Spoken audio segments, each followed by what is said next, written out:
బయటకు వచ్చింది. అలాగే 21/7/2025న కేజీబీవీలో సీట్ ఇప్పిస్తానంటూ ఒంటరి మహిళపై లైంగిక వేధింపులు. పాపం భర్త చనిపోయి 2 పిల్లలతో ఆ తల్లి కూలి పనులు చేసుకుంటూ ఆ పెద్ద పిల్లని చదివించుకోవడం కోసం ఆ కేజీబీవీలో సీటు కోసం అడిగితే ఆయన మాట్లాడిన మాటలేంటి?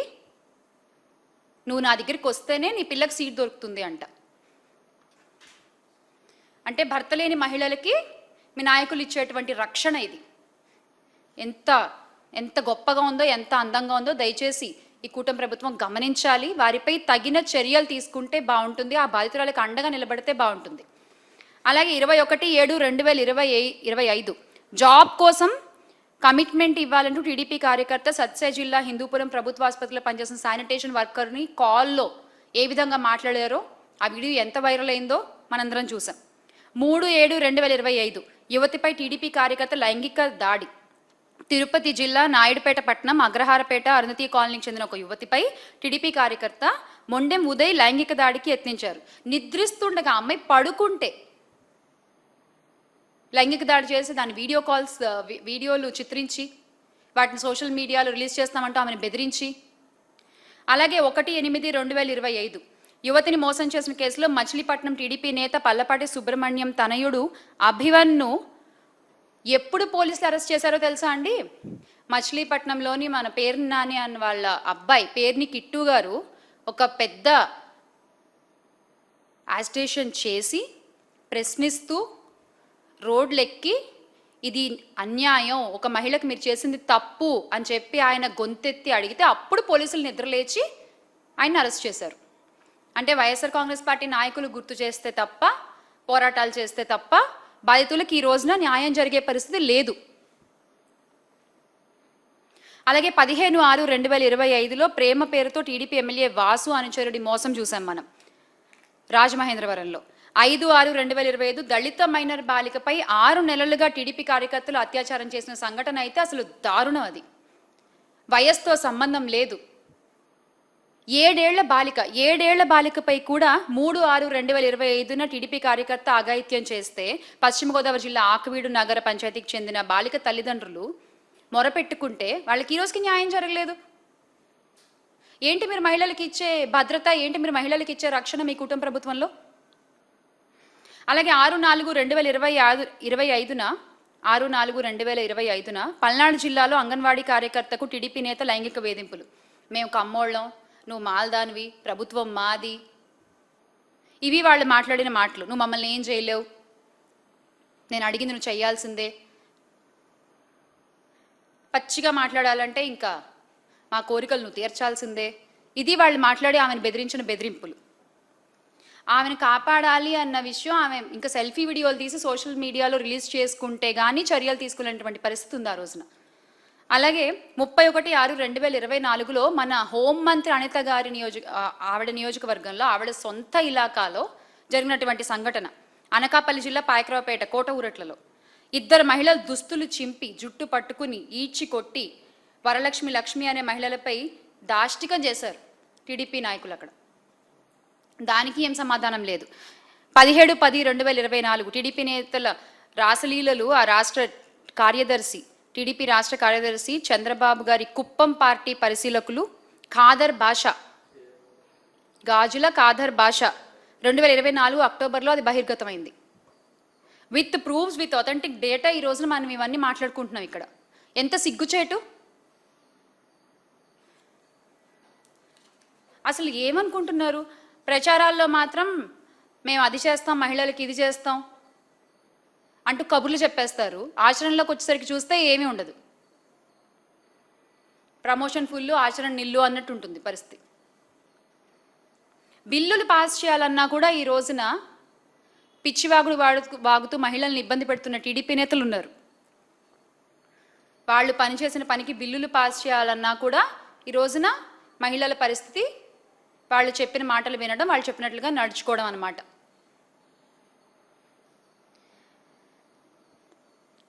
విద్యార్థినులపై టీడీపీ కుటుంబాలకు చెందిన యువకుల గ్యాంగ్ రేప్ చేసి 19/10/2024లో ఆ తల్లిదండ్రులు ఎంత మొరపెట్టుకున్నారో, ఆ తల్లిదండ్రులు ఎంత క్షోభ అనుభవించారు, ఆ విద్యార్థినులు ఎంత ఇబ్బంది పడ్డారు, ఒక్కళ్ళన్నా మాట్లాడారా? ఒక్కళ్ళన్నా దీన్ని కవర్ చేశారా?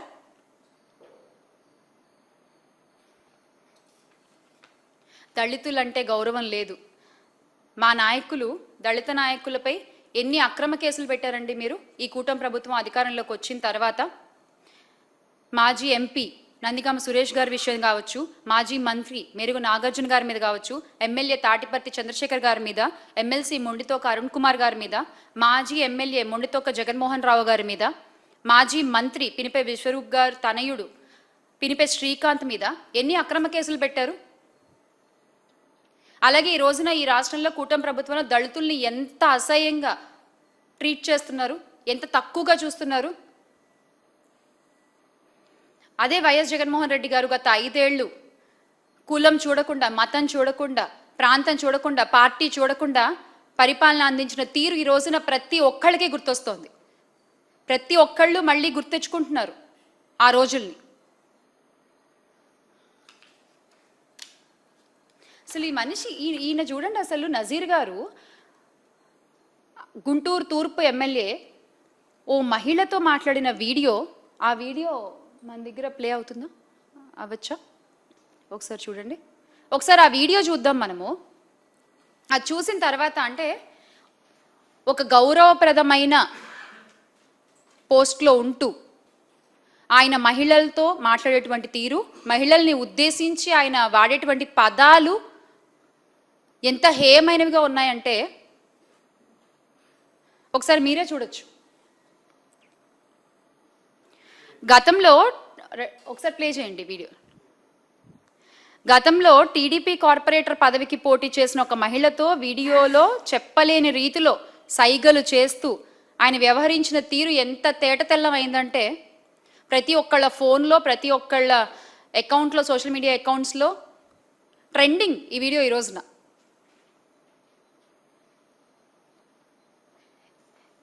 ఆ మహిళ వ్యవహరించిన తీరు సభ్య సమాజం, ఆ మహిళతో ఈయన వ్యవహరించిన తీరు సభ్య సమాజం తలదించుకునేలా ఉందనే అభిప్రాయం ఈ రోజున ప్రతి ఒక్కళ్ళలో వ్యక్తమవుతోంది.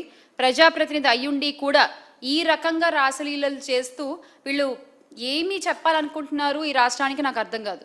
అంటే మీరు ఒక గౌరవమైన పోస్ట్లో ఉన్నారు, మీరు చాలామంది మిమ్మల్ని చూస్తూ ఉంటారు, మీరు ఎలా మాట్లాడుతున్నారు, ఎలా ప్రవర్తిస్తున్నారు అన్నీ అబ్జర్వ్ చేస్తూ ఉంటారు. మీరు ఒక ఇన్స్పిరేషన్గా ఉండాలి, కానీ మీ ప్రవర్తన, మీ తీరు ఈ రోజున కూటమి ప్రభుత్వంలో నాయకుల తీరు ఎలా ఉందంటే మాటల్లో చెప్పలేని విధంగా ఉంది. మళ్ళీ నిష్పక్షపాతంగా మేము రాజకీయం చేస్తాము, మహిళల్ని సమానంగా చూస్తూ వాళ్ళ సాధికారత కోసం కృషి చేస్తాము అంటూ కబుర్లు చెప్తారు. ఈ రోజున మహిళలు ఏంటండి, ఎస్పీలే భయపడుతున్నారు. అసలు మీ పాలనలో ఎస్పీలే, ఐపీఎస్ అధికారులే భయపడుతున్నారు మీ పాలనలో. ఎస్సీ సామాజిక వర్గానికి చెందిన సీనియర్ ఐపీఎస్ సంజయ్కి నిష్పక్షపాతంగా పనిచేస్తారనే పేరుంది, అవునా కాదా? ఆయనకు ఏ రాజకీయ పక్షానికి కొమ్ము కాయరని ఐపీఎస్ అధికారులే స్పష్టం చేస్తూ ఉంటారు. ఆయన కూడా మీ నిధుల్లో దుర్వినియోగానికి బలైపోయారు. ఆయన కూడా ఐపీఎస్ అధికారి పివి సునీల్ కుమార్పై మీరు ఎంత కక్ష తీసుకున్నారు ప్రజలందరం చూసాము. దళితులను ఎంత హేయంగా మాట్లాడతారు మీరు, గంజాయి తాగేవాళ్ళు. మీరు మాట్లాడిన మాటలే 27/4/2024లో విత్ డేట్ చెప్తున్నా నేను ఈ రోజున. గత సంవత్సర కాలంగా ఎవ్వరు రాష్ట్రంలోని ఏ పనులు చేసుకునే వాళ్ళు కూడా సంతృప్తిగా లేరు ఈ కూటమి ప్రభుత్వంతో. అది రైతుల దగ్గర నుంచి, చదువుకునే పిల్లల దగ్గర నుంచి, ఉద్యోగాలు చేసుకునే మహిళలు కావచ్చు, ఉద్యోగులు కావచ్చు, ప్రభుత్వ ఉద్యోగులు కావచ్చు, ఎవ్వరు సంతోషంగా లేరు. ముఖ్యంగా మహిళలైతే నిన్నటికి నిన్న మీరు అమలుపరిచిన బస్సు పథకం కూడా చూసాం కదా. ఫ్రీ అన్నారు, డబ్బులు తెచ్చుకోకుండా టికెట్ కొనుక్కోవడానికి వస్తే అయ్యో ఇది ఫ్రీ కాదమ్మా అంటారు అక్కడ వాళ్ళు. మళ్ళీ వాళ్ళు వెళ్ళి డబ్బులు తెచ్చుకుని టికెట్లు కొనుక్కోవాల్సిన పరిస్థితి. బస్సుల ముందు ఇది స్త్రీ శక్తి సంబంధించినది కాదు, ఇక్కడ వర్తించదు ఆ పథకం అని చెప్పి బోర్డులు పెట్టుకుని తిరుగుతున్నారు. ఇంకేంటి మీరు ఇచ్చింది? మాటలు అందరూ చెప్తారు, కానీ మీరు మాటలు చెప్పినవన్నీ కూడా చేతల్లో చేసి చూపించేటువంటి ఆ నమ్మకం మీకు ఉన్నప్పుడే ఆ మాటలు చెప్పండి. లేకపోతే నవ్వుతున్నారు ప్రజలందరూ కూడా ఈ రోజున చూసాం కదా. ఇప్పుడు సంవత్సర పై కాలంగా కూటమి ప్రభుత్వం అధికారంలోకి వచ్చిన దగ్గర నుంచి మహిళల పట్ల, దళితుల పట్ల, ఐపీఎస్ అధికారుల పట్ల, ప్రభుత్వ ఉద్యోగుల పట్ల వాళ్ళు ప్రవర్తించిన తీరు ఇది. ఇవన్నీ కూడా ప్రజలు గుర్తుపెట్టుకుంటారు. ఇవన్నీ కూడా ప్రజలు ఏ రకంగా సమాధానం చెప్పాలో అప్పుడు చాలా గట్టిగా సమాధానం చెప్తారు.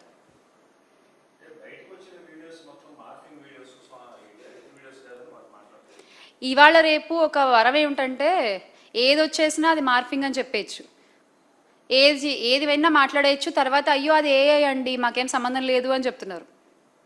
మరి నిజాలు భగవంతుడికే తెలియాలి. మీరు మీడియాలోనే ఉన్నారు, మీకు ఒక ఐడియా ఉంటుంది కదా సార్.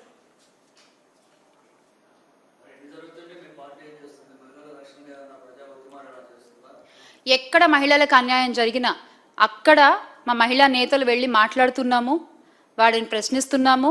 అది మచిలీపట్నం కావచ్చు, రాజమండ్రి కావచ్చు, పాయకరావుపేట కావచ్చు, వైజాగ్లో కావచ్చు, రాప్తాడులో కావచ్చు, ఎక్కడైనా ప్రతి చోట మొన్నటికి మొన్న ఒక ఆడ మనిషిని చెట్టు కట్టేసి కొడుతుంటే తన కన్న బిడ్డ ముందు వైఎస్ఆర్ కాంగ్రెస్ పార్టీ కదా గొంతెద్దాన్ని ప్రశ్నించింది. ఆ తర్వాత కదా ఆమెకు న్యాయం జరిగింది కుప్పంలో. సో ఇలాగా ప్రతి చోట ఎక్కడ మహిళలకు అన్యాయం జరుగుతున్నా అక్కడ ముందు నిలబడేటువంటి పార్టీ వైఎస్ఆర్ కాంగ్రెస్ పార్టీ అని సగర్వంగా తెలియజేసుకుంటున్నాము. ఎందుకంటే మా అధినాయకులు వైఎస్ జగన్మోహన్ రెడ్డి గారికి మహిళలపై అపారమైన గౌరవం. ప్రతి మహిళని కూడా సొంత చెల్లిలా చూసేటువంటి విశాల హృదయం అయింది. కాబట్టి రాష్ట్రంలో ఏ ఆడపిల్లకు అన్యాయం జరిగినా కూడా ముందుండి ప్రశ్నించేటువంటి పార్టీ వైఎస్ఆర్ కాంగ్రెస్ పార్టీ. ప్రశ్నించే పేపర్ సాక్షి, కవర్ చేసేటువంటి ఛానల్ సాక్షి మీడియా. ఇది అందరికీ తెలిసిన విషయమే. అవును, ఆయన ఎక్కడున్నారు అసలు? నిజమే, నేను మొన్న కూడా అన్నాను, ఈయన అసలు కనబడట్లేదు, ఏమైపోయారు ఈయన? ఇన్ని జరుగుతున్నా కూడా ఒక్కదానికి కూడా మాట్లాడరు. ఆయన సొంత నియోజకవర్గంలో జరిగితే మాట్లాడరు. ఆయన పక్కన కాకినాడ జిల్లాలో మొన్న డాక్టర్ పైన నర్సింగ్ కోర్స్ చదివేటువంటి వాళ్ళ మీద గవర్నమెంట్ హాస్పిటల్లో అంత ఇష్యూ జరిగితే అప్పుడు కూడా ఆయన వచ్చి మాట్లాడలేదు. ఒక్క విషయంలో ఆయన స్పందించరు. ఆయన ఏం చేస్తున్నట్టు? సార్, ఉప ముఖ్యమంత్రి పవన్ కళ్యాణ్ గారు, where are you?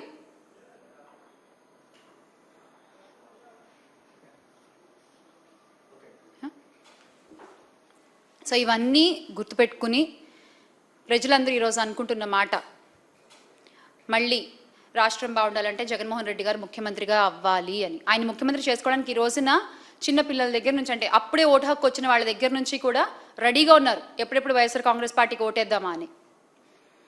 So make Andhra great again with Jagan అన్న. జోహార్ వైఎస్ఆర్, జై జగన్.